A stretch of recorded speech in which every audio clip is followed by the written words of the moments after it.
So you meet Sauti by chance. At a gig. Yeah. Is this where you promised them a gig back home? Yeah, we had a couple of drinks after the show. I met them. We were like, wow, great. That was a great show. They were like, where are you from? I said, Czech Republic. They were like, oh, wow. We're going on our first European tour. They were going to the Netherlands. And somehow got into a conversation like, oh, yeah, you have to play in Czech Republic. That was amazing. That's my hood. I got you. And then the night went. And then I woke up the next morning with a hangover. I was like, oh. What did I just promise?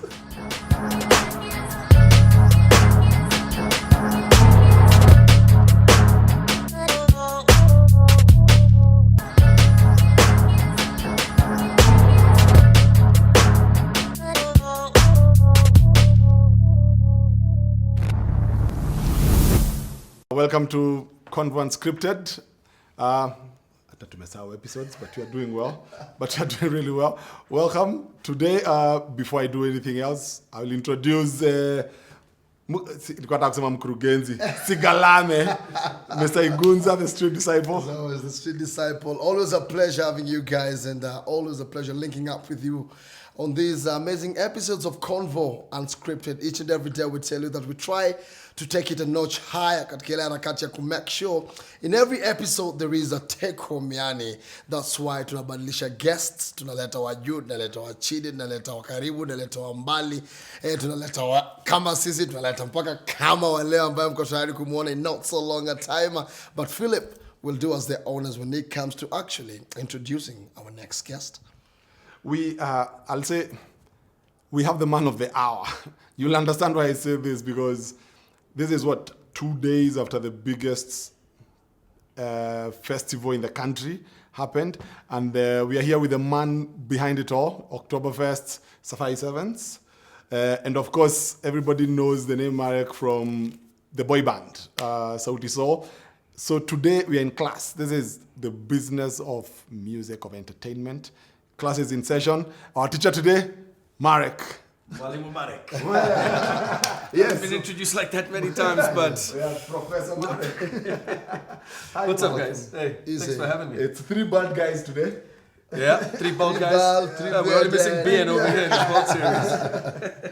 Yeah. So, how you doing? Doing all right, a little bit rough. Like you said, it's barely... Well, it's 2 days for some, but we wrapped up that venue at 7 in the morning on Monday, so it's really just 27 or 8 hours after. Yeah. Yeah. What's the feeling? Congratulations, first of all. Thanks. That was successful. Oktoberfest. We know majority of you showed up. Yeah. How was it? It was successful on our end. Yeah. That means it was too much pressure for you. But how was it? The pressure is less and less year on year, but it's always still pressure. It's you adding stages, you adding artists, you got a brand to look after, many brands to look after, sponsors to look after, talent to look after. So yeah, the pressure was there, but I'm just blessed to have, and have built a great team together with Juliet at ACE and Africa Centric. So the project management and festival directorship team is very strong. We call them the Navy SEALs, from Musau to Kendi, to Manu, to Simon, to Njer, to, the team is pretty big. And they did an amazing job. The Navy SEALs, they all even run their own festivals in my team and run talent and manage talent. So these guys are the best of the best that I've been able to get to know over the last 10 years being in the industry or more. So yeah, they take the stress off of my back quite a bit. We take the stress off of each other's back quite a bit.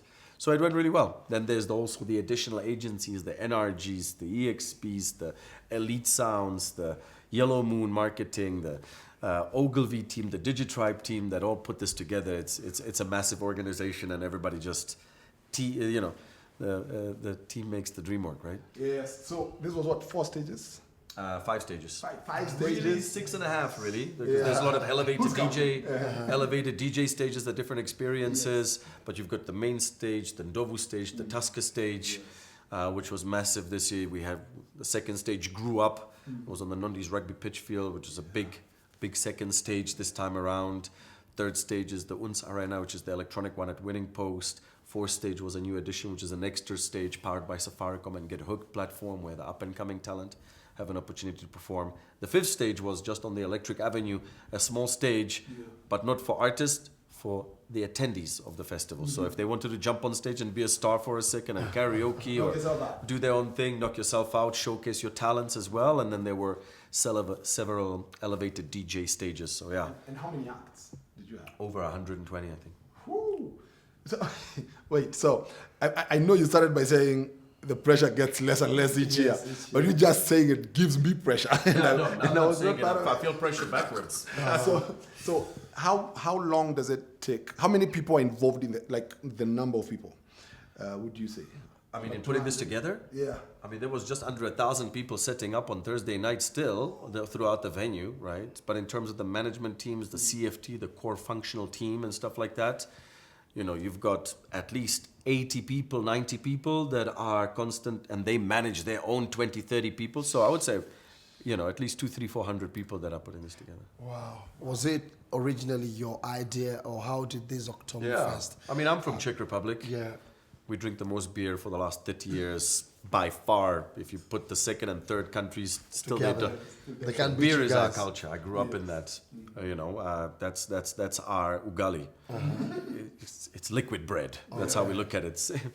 So it's our staple. And in 2019, when we signed Sauti Universal and we went our ways, and then went to Universal, and I handed them over to a new management agency and all that stuff. My goal was always, apart from talent management and going over and above, was starting like a property or an asset in the entertainment industry, because there's not that many successful assets that grow value. So I understood it from that business perspective. In the creative industry, like, we need to start developing assets that we own, right? So festival is one of them, because there isn't really any other festivals. The only other festival in the country still to this day is Beneath the Baobabs. That's the only other festival. And kind of Kaleidoscope as well. So there was just a huge gap in East Africa. The only other festival that I'm aware of that pops up on the radar is Nyege Nyege. And festival being a multi-stage, multi-day event. Okay. That is the definition of a festival, right? Not a one-day, one-stage event. There's a lot of events that call themselves festivals out here, but you need multiple stages, multiple days to give people. You've shown them this one, they'll be like, it wasn't about me showing them. I mean, that they can go anywhere else around the world and go to a festival and see what a festival is. Yes. So I work with Kenyan. You said there was a gap. So there's a huge gap, right? Because there was still to this day, like I said, there's only BTB, right? Beneath the Baobabs and Khalifi New Year's and Kaleidoscope, but it's a very niche event from that perspective. So, I was already working with EABL at that point with Sauti during the Chrome campaign, and over the 3 years from, Live and Die in Africa tour to building that. So we were in touch with a lot of EABL teams, and we kind of got together. We were like, let's do something big, and the whole idea of beer festival came about. And yeah, that's how we started Oktobafest in 2019. Amazing. And how do you decide who's going to perform, who won't? We know the big names are actually outrightly clear, but when it comes to now the less popular maybe, or maybe those who can't be compared to the top tier. And that's why you have multiple stages, so you create space for them. You've got, the ethos of stage one, or the concept of stage one is big hits, right? You don't necessarily going to have live bands always, the guys who have the biggest hits, the guys who are most current. You get 10,000 people just to that stage, or even more, just, that's what's current, right? Second stage is, the whole ethos was kind of more live performing bands, vernacular, cultural, but also big acts that do really well live, like Benso and Viri, etc. Then third stage is electronic and more in that direction, right? That's pretty clear. Then you've got the next stage for the up and coming acts. A lot of people said, but Marek, we don't know these people. And I said, exactly, and how you get to know people is by putting them on stage and introducing them to people. So we work very closely with my assistant festival director, Simon from ACE. Simon Maina, he also does folk fusion what a star. So together with him and together with the team NRG, we curate it to make sure that we give people an experience that they expect and don't expect, and bring them something new, and stuff like that. So it's many weeks, many hours. Not everybody can make it, but since we have over 100 acts, most people can. I had a couple of artists coming to me like, yo, why am I? And I explained to them, look, you were last year, you'll be next year probably, but you know that we cannot put everybody on. But that's why there's multiple years and hopefully multiple stages to cater for as many people as possible. And at what point so the show is happening, say, Friday, Saturday, Sunday, this date. At what point do you decide, okay, guys, let's start on this? Is it January? Is it May? At what point you're like, let's go? That's a very touchy question. And many of you, I don't know which camera I'm looking at you know what I'm talking about. But yeah, ideally you should start working on something like this in February. Wow. Yeah, because anywhere around the world, these annual projects that are of that scale, they take 8 to 10 months to put together properly.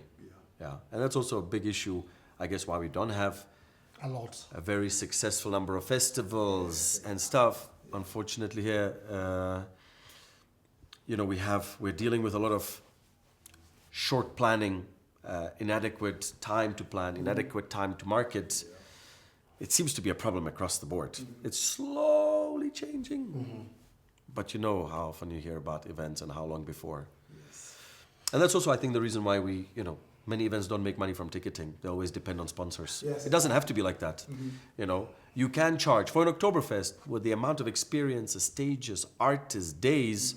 People should be paying 10,000 shillings at minimum for a regular ticket. 25,000 for a VIP. Because if you convert the number of people that you expect to come, you need to cover your costs from sales.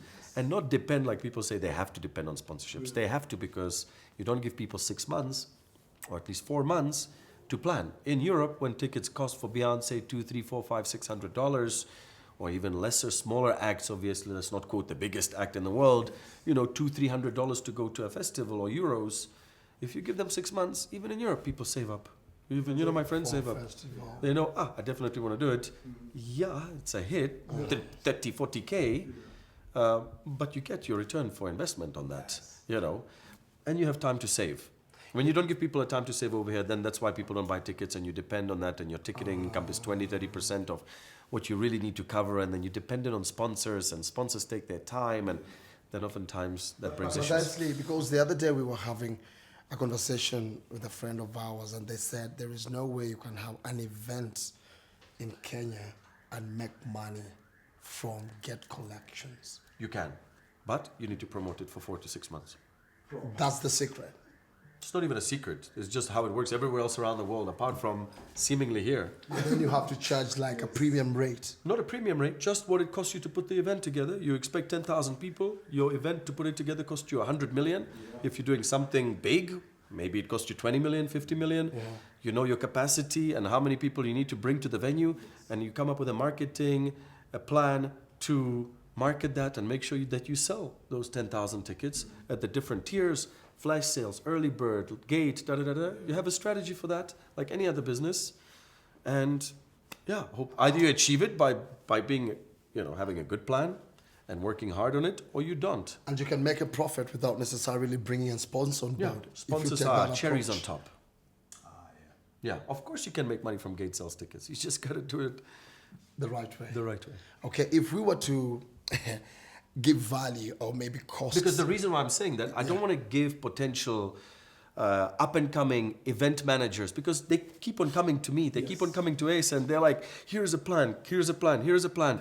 Most of these plans are like, okay, what is your revenue streams? Where are you getting your money in? This is what it costs you, where are you getting it? They say over here, from parquet, from from marketing, from sponsorships. And I'm like, what about tickets? Oh, yeah, tickets. And I'm like, bro, that should be the first thing we talk about. But why I'm saying this like the way I'm saying it, and I'm not a fan of people saying you cannot make money from ticket sales in Kenya, is because it gives a bad precedent for people coming into the industry thinking, oh, no, you can't. True. You can, just do it properly. And the recent example that shows you can actually make money from this was it Boys to Men? Mm-hmm. But the experience later, people are complaining about the experience, where people actually did spend good money. They did. Yeah, they went for the show, so it showed people actually can pay for these premium shows. There's that appetite. But then the next day, you see the pictures and everything else, and you're like, okay, the experience part of it let them down. And to me, They I didn't thought get value for their money. that was bad for the industry because people are now ready for the next big act. Yeah. But then you're like, I'm not paying that for me to go stand on a plastic chair to see the stage. Or what did you think about it? Yeah. There's a lot of things that we need to fix and work out, right? For something like this, why people didn't get the right experience, there was a issue of the setup, if I remember correctly, that people at VIP could not really see very well. There was an issue of sound. 20-inch TVs. There was 20-inch TVs at the back. Look, I don't know the in and out workings behind the scene with PQ and Samoina and how they kind of plan this together. I know them as very big professionals. I know them for decade plus. These are not people who would want to shortchange an experience. But there's a lot of things that come together. And at the end of it, there's things even such as we have to build venues from scratch here.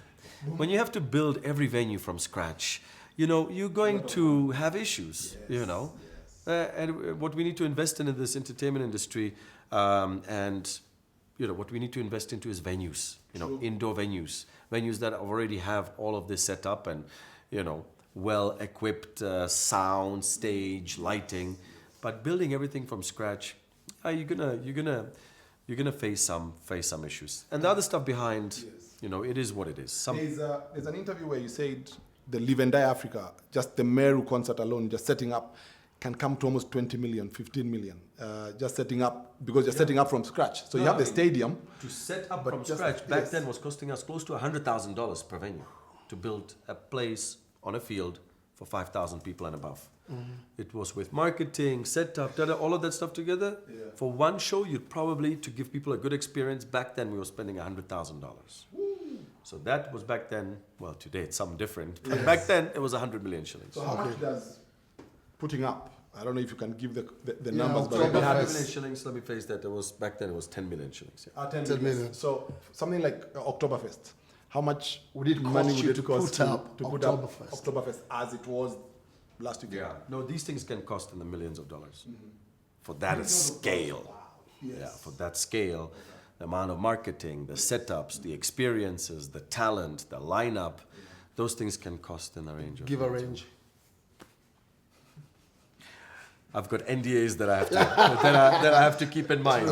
So how did Marek, the kid born in Czech Republic, came to Kenya because your parents moved to Kenya from South Africa? Or Yeah, they went to no. South Africa? I was born in the early 80s in Czechoslovakia that was under occupation by Russians. Yes. My parents were actively fighting against that. So growing up, my parents were harassed by cops, police, government, It wasn't really easy. But then the revolution happened. It was one of the first peaceful revolutions. It was called Velvet Revolution, getting away from the Soviets who invaded us in '68 because we did it through intellectuals, students, doctors. People were smart. They went into the streets and we managed to kind of overthrow and get our country back. Since Mom was heavily involved in that, being a manager in a theater, which is a very intellectual theater that was very politically kind of tuned. After the revolution, since she was involved in it, the playwright in that theater where she was working became the president because he was very, he was very politically tuned and very much involved in that. Because she was working with him and helping him and all that kind of stuff with my dad as well. She was appointed to head all the cultural centers, basically like the Goethe Institute of Czech Republic, Czech centers. She opened them in New York, Paris, London, etc. Because those things are generally right side by side with your embassies. Then the president appointed her ambassador. And her first posting, she came home in '95 when I was 10. And she was like, kids, we're moving to South Africa. We were like, what? Czech Republic is, it's a pretty Central European, very white country, We were like, okay, let's do it. So '95, we moved to South Africa. She was appointed there. Diplomatic terms are usually 4 years. So after 4 or 5 years, she went on to her next post. She was in Paris.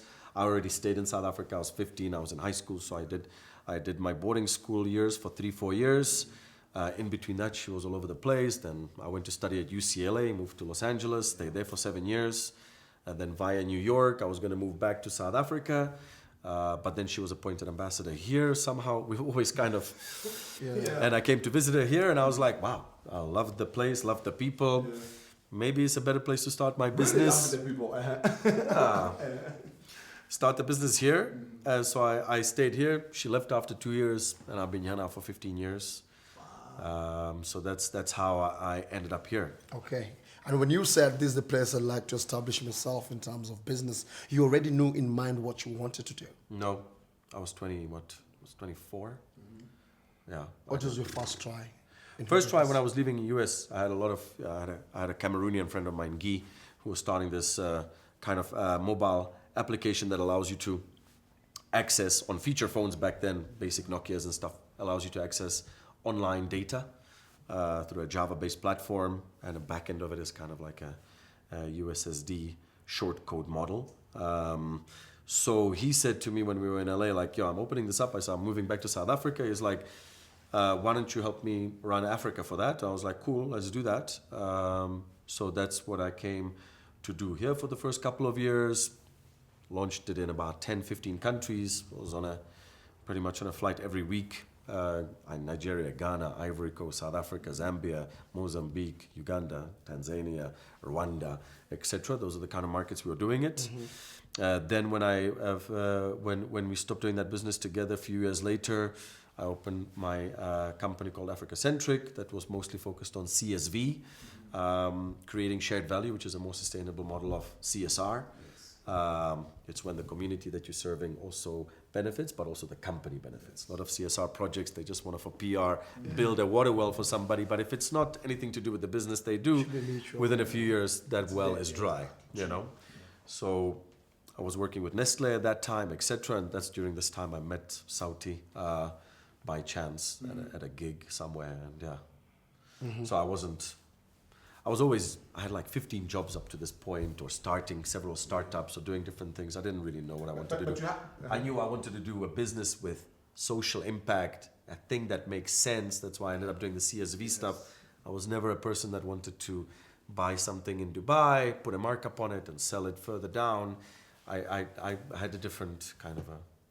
But you had the entertainment bug in you, because as a kid, you're a kid actor, and then in LA, you called it B-rate Hollywood Studios or something. No, I wasn't. In LA, I wasn't. I didn't. For some reason, I always really wanted to be an actor.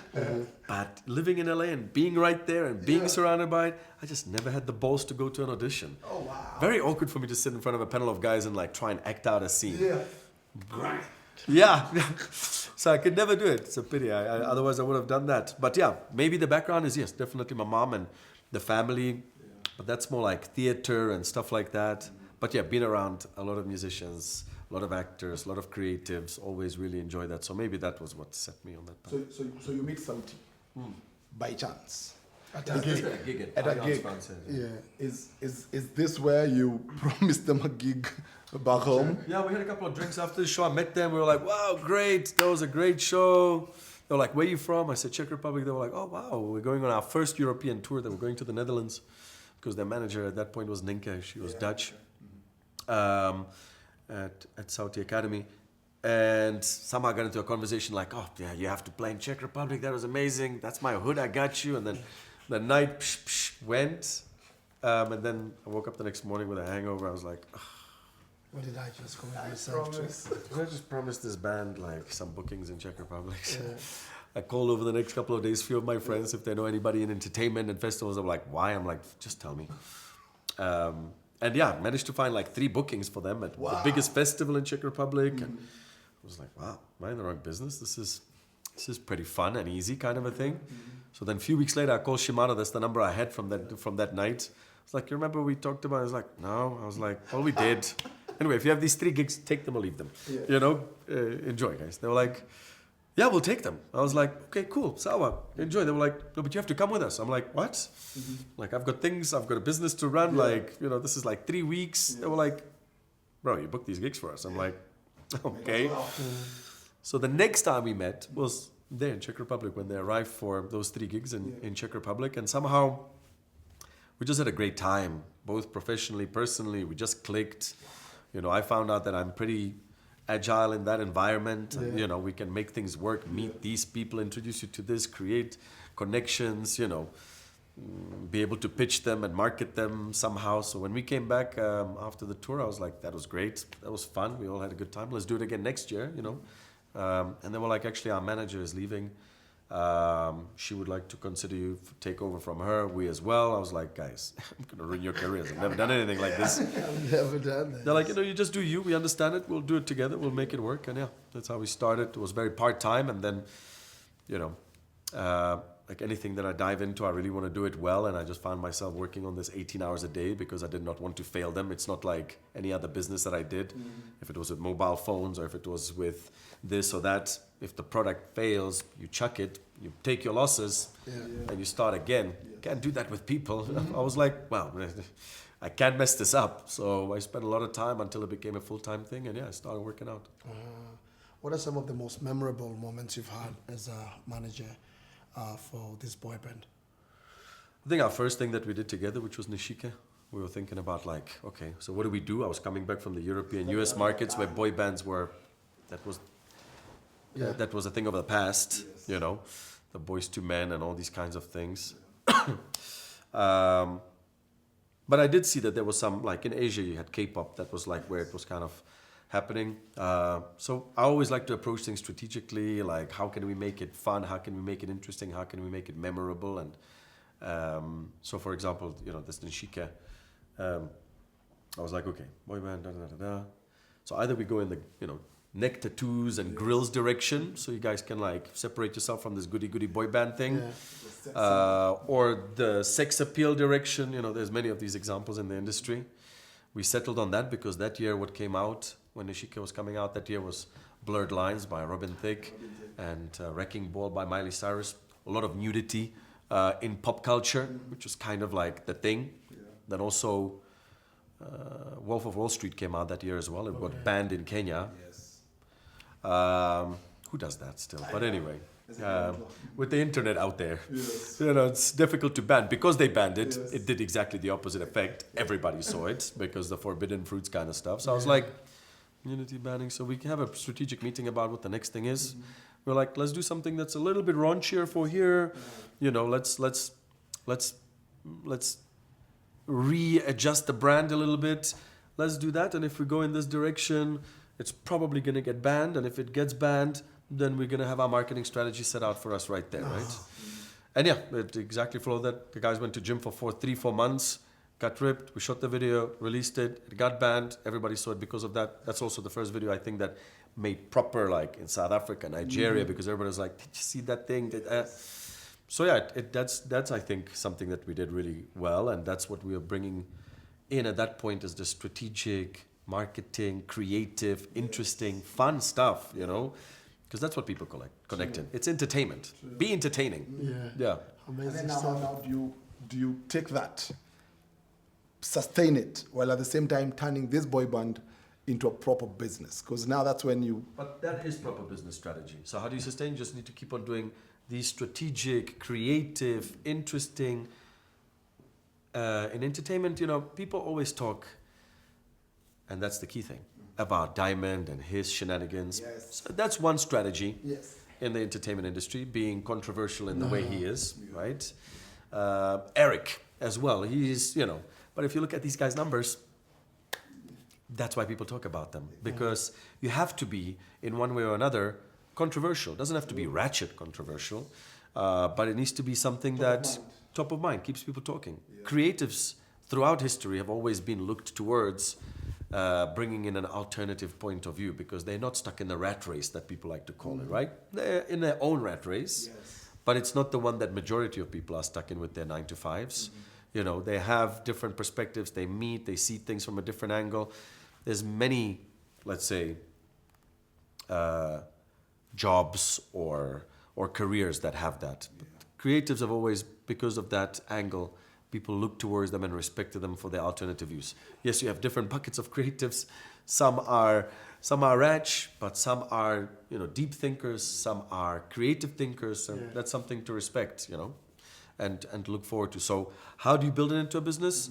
But this is a career, a business like any other. You're just in the business of creating emotions in many ways, content, piece of art, whatever it is, and that has to have a strategy like if you're selling a car. Because you need to sell it in order to feed your family, in order to continue doing what you're doing. So, it's in many places people, and more so here as well, people look at it as like, how can you make this it's a business like any other, I just love it because it's a business that has impact. It can be creative, it can be deep, it can be, all of those things. But even within that business, there's some people where it's very shallow, where it's, about this and this and, Okay, when it comes to management and managing maybe an artist or a group of artists, what's your role? Because nowadays you can call someone for an interview, or you want music from them, and they tell you talk to my manager. But do we have defined roles for what you do? Yeah. Me specifically, or what managers do? What managers do, and you also, Yeah. what you used to do for them in terms of your role. Yeah. And you sometimes find yourselves at loggerheads with the artists that you're managing because of agreeing to things that they might have disagreed to, or the other way around. Well, I mean, if you go about it that way, so number one, managers, it's pretty straightforward. I mean, you're helping this person's career, you're helping this person to make sure that he has what he needs to be able to do and perform and create what he wants to. You need to make sure that you're aligned with that person, that you're aligned with his art. You need to be passionate and on board about what you're going to be pushing and marketing and selling over the next couple of years. You have to know that person pretty well. Just to your example, if you're agreeing something without their consent, that you're pretty sure it is. If you're not, before you agree, check with them and be like, this is the reason, this is my thinking, this is why we think we should do it. If agrees, you move. If not, you don't. You do, you help the person. You don't really want to be their dad, though. I'm not a big fan of working with talent that's just like, tell me what to do. Like, no, bro, I've got kids, right? I'll tell them what to do. I'm not going to be telling you what to do. You also have your head on your shoulders.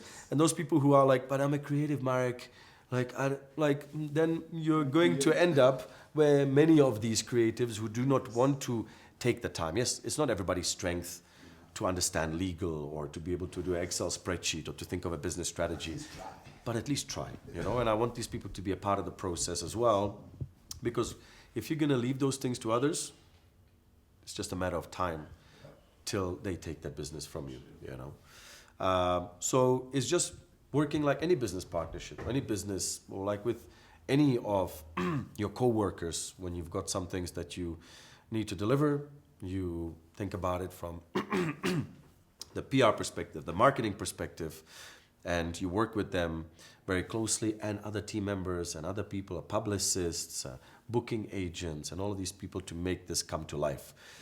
What I like to say, a manager, what a key thing I look for in managers is people who have both of their hemispheres turned on. They're not just creative, or they're not just business.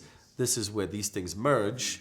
And you need to switch gears between the two hemispheres in your day quite a lot. Like, I have to come for an interview now.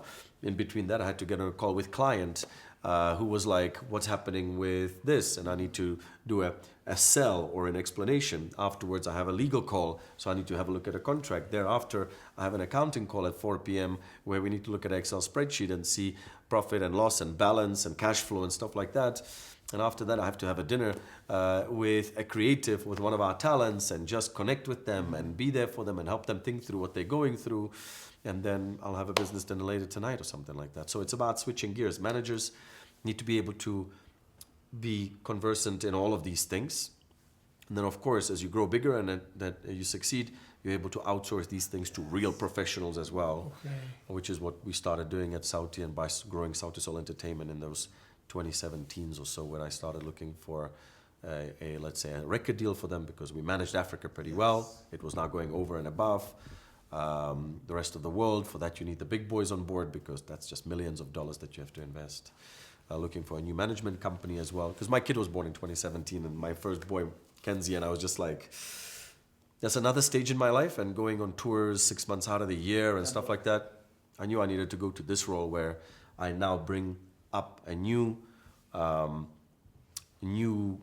group of managers who I've seen over the years that are doing a great job, like Musau, Simon, Njer, Clinton. These are people who are managing anywhere from Boutros to Silverstone Bars to Barak Jacuzzi, etc., to Cero and all that stuff. So I saw these guys, really good guys, solid guys, hardworking, good heads on their shoulders. So to bring and help. So now I manage managers pretty much. And I still am in touch with the talent that we manage a lot and always on top of it with my managers, but I obviously cannot manage 15, 20 people.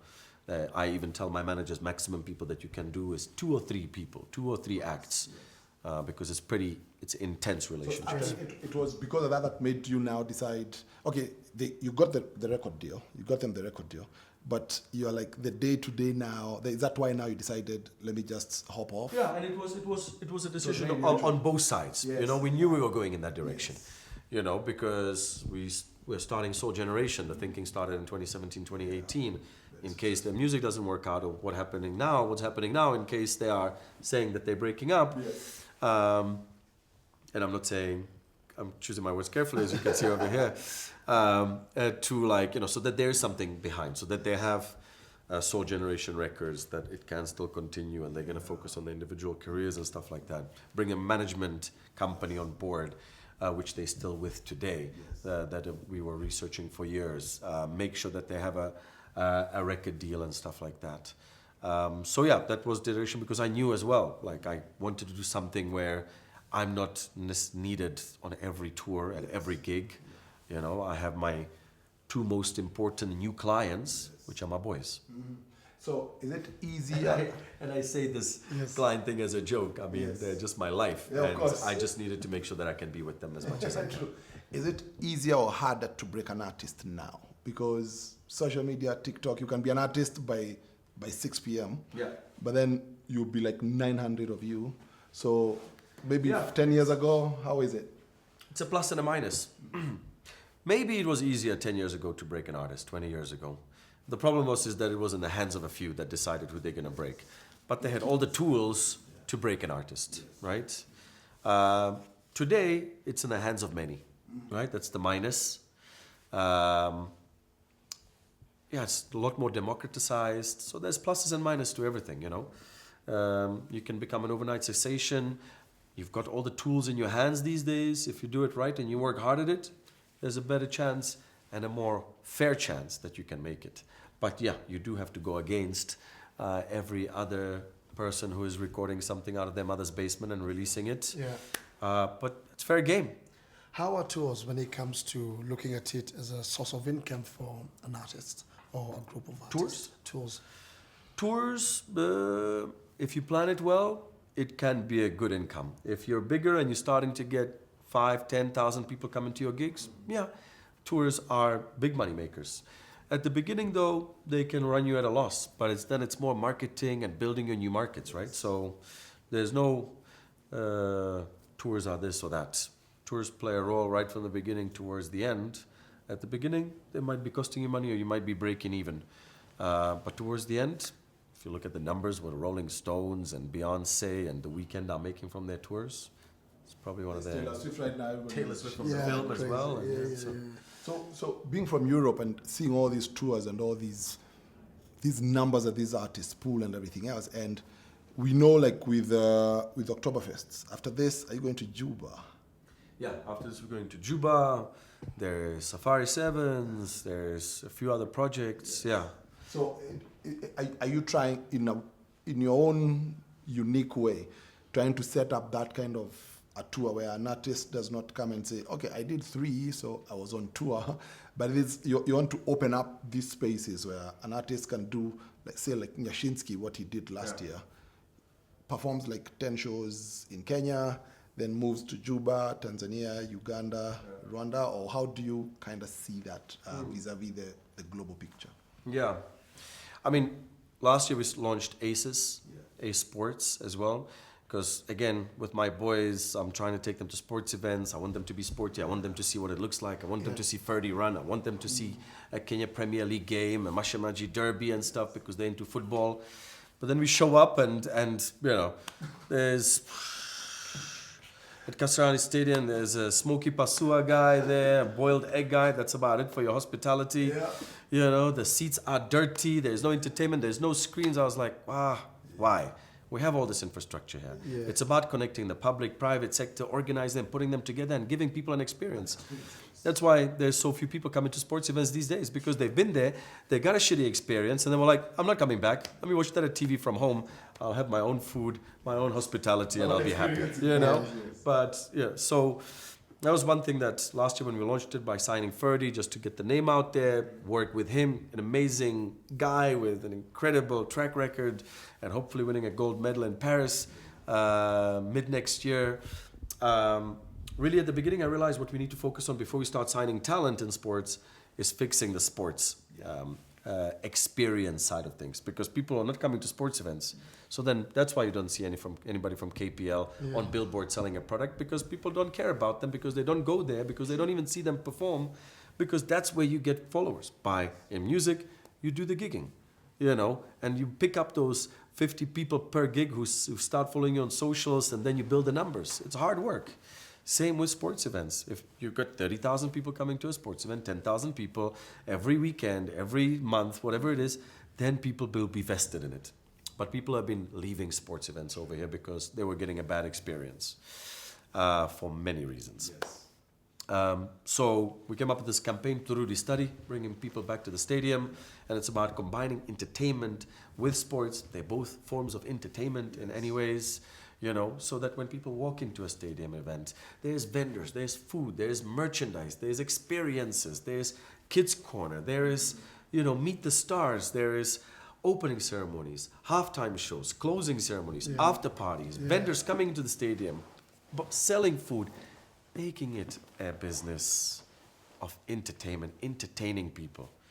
All round. All round. So we started with Kip Keino Classic. You might have seen the campaigns we did with Omanyala and Calligraph and Major, and just fun stuff, getting people there, getting influencers there, getting stars over there. People follow these stars in hundreds of thousands and millions of numbers when they see the stars there, when they see the marketing campaigns, when they see the experience, then hopefully they'll follow them. They'll come to these events. We did Kip Keino Classic, we did WRC in this regards, the entertainment around it. We did Nairobi City Marathon, and the numbers came. And they will continue coming. Once they're there, give them a good experience, they'll come back. Then we'll get those numbers. Then these people will be followed in the numbers that they need to be. Then we can start picking up the talent, branding them, developing them, giving them endorsement campaigns. You'll start seeing them on billboards. They'll be behind the scenes. There'll be series about them. And that's how you build brands. But over here in sports, I felt we needed to start from the experience first, because the numbers were just dying. Can we pitch Convo to be one of those things, to help bring out those things? Yeah. Convo will help bring that. From whatever you're saying, it reminds me of this book I read about the English Premier League called The Club by Jonathan Clegg, and talked about how in the 90s, early 90s, the EPL was a shit show. People used to urinate behind the stands and everything else. So Rupert Murdoch actually went and saw them and told them, come, let's go to an MLB game, a baseball, NFL game, NBA. They went, saw the experience. They're like, phew, okay. They came up, and that's how everything revolutionized. Yeah. So it looks like... I went to the World Cup now in Qatar. I've been going to these World Cups. I go to these large events to just see. You know, I came from LA to over here, and I saw what a successful talent, successful event, a home of entertainment looks like, successful sport event. I just emulated it, and I just decided, okay, for here, in order to happen, I understand what things... So it has a special... There's no right or wrong. There's no, like in chemistry or maths or physics. Like a formula. If you don't know the formula, forget it. Yeah. You create your own formula. You test it. You get some things right. You get some things wrong. But every place, every country, every subject has, every project has its own set of, and there's no right or wrong, which is a great place. And why I think in places where unemployment is as high, in emerging markets, the creative industry really needs to be uplifted, because as long as you believe in yourself, you're strategic, you're smart about it, you can plug in without knowing any formulas, and you can just make it work as long as you're strategic, creative, and smart about it. How do you ensure that corporates keep coming? Because they play a critical role. They are the boys with the money, but then again, they easily won't come and just spend $1 on you because you've told them you have this event or you have these artists that you want to partner with them and stuff like that. How do you make sure you become a magnet?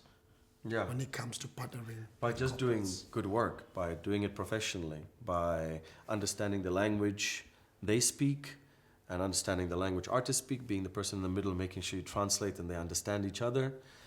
In the creative industry, making sure that you think about their return on investment, understand the things like ROI and stuff like that, and then be able to put yourself in their shoes, look after them, put yourself in their shoes, look after them, and find the right middle ground, do the hard work necessary to make sure that everybody wins. And when everybody consecutively wins, they'll keep coming back, and the word will spread, and they'll be like, if you work with Ace, you'll be looked after from both ends. If you're working with Ace, their strategies are creative, they're impactful, and they look after all the clients, all the parties to make sure that everybody walks away with a win-win. You know, I think that's what we really focus on. That's what we're really passionate about, and that's what we like to. That's what we like to do to make sure that everybody wins. Amazing. Everybody wins. You had it. Work with Ace. Work with Marek.